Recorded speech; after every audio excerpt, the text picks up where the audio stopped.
Good morning. How are you doing today? Good? That's good.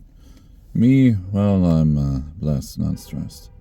What's today's topic going to be about? Today's topic is going to be found in Isaiah chapter 48, verse 17.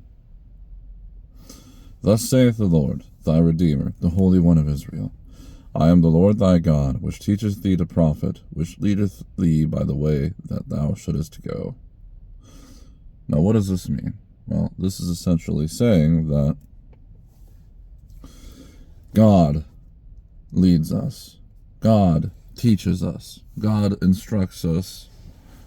And God provides for us. I was listening to a video today talking about how is one saved. They say it's faith alone. Some people say faith plus works. And the Bible does say that it is faith alone. And a sign of your faith is works. But the works itself is not what saves you. Otherwise, Paul, when he said, to trust in Christ and deny, your works and stuff like that, that he wouldn't have said that. He would have said, oh, you got to have faith, but you got to have works too. Because I've heard some people, make it so there's that description or metaphor of you sitting in a boat. You have two paddles. Faith, works, right? But to start it, you have to have faith. And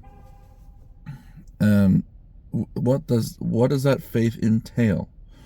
Naturally, you're going to want to do works, but your works are not what saves you. I feel like I'm talking in a circle, but it's a really important issue. People get all stir crazy and angry about this, but that's the truth. Because why? Because they want their works to get them to heaven.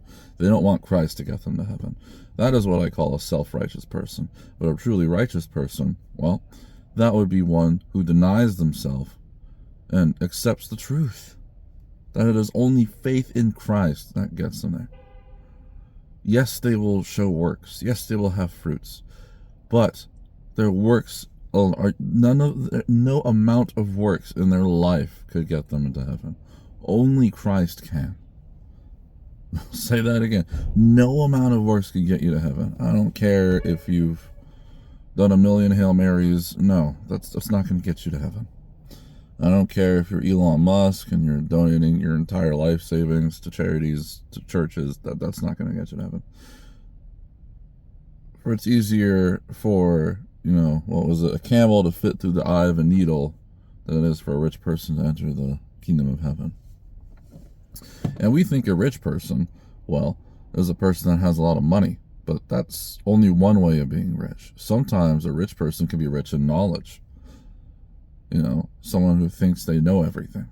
I'm pretty sure we know people like that. They think they know everything. And, well, we're the only ones that know the one who knows everything. And that's God. And they're definitely not God. No one is. But God alone. Right? And so, we have to trust in Him that He will provide. And we should. We are called to do so, right? We are told to do so. Right? Now, He's not forcing it on us, but He's telling us to do it. For He will never infringe upon our free will. That's why, He lets us choose if we want Him or not. He's saddened. I can't imagine how sad it would be to have people openly reject you when you're the one that created them. When you're the one that defined them, they now define themselves in their sin, when that's never who they were meant to be. I can't imagine how painful that would be. And, He leads us by the way that we should go. His way is the best way, right? There's a song called He's the Way Maker, right? If we don't pay attention to His way, we try to go our way, it's not going to be the same. It's not going to be as good.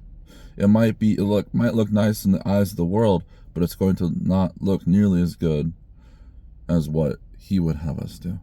Yes, it might be easier, of course. It's always easier to go against what is difficult.